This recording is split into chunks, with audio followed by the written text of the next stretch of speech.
since we reviewed our epidemiology bureau's surveillance of flu cases, and we've actually detected about July, August, about 17 cases that were determined to be of the new subclass of the super flu.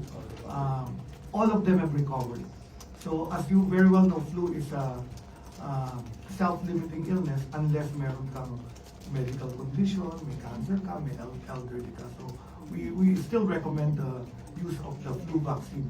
Although yung super flu, yun yung sinasabi nila, it is able to avoid the flu vaccine. So kaya nga mas maraming serious conditions in North America and the UK where there is winter. So matindi, malamig na malamig kasi doon ngayon.